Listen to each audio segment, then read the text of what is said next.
اللہ تبارک و تعالیٰ اپنی پیارے کلام الہی قرآن مجید میں فرماتے ہیں وعد اللہ حقا ومن اصدق من اللہ قیلا۔ اس آیات کے اس حصے کا ترجمہ ہے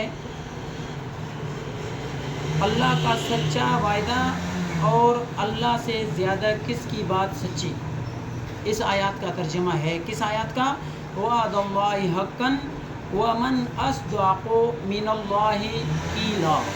تو میرے پیارے دوستوں، اللہ تبارک و تعالیٰ کی تمام باتیں، تمام قرآن کی آیاتیں سچے ہیں اور سچے ہیں۔ آپ پڑھیں ترجمہ کے ساتھ، آپ لوگوں کو سمجھ آ جائے گا کہ اللہ تبارک و تعالیٰ ہمیں کیا فرماتے ہیں، اور نبی صلی اللہ علیہ وسلم کے احادیث پڑھیں کہ ہمیں کیا علم آتا ہے، ہمیں کیا سمجھایا جاتا ہے دین اسلام کے حوالے سے۔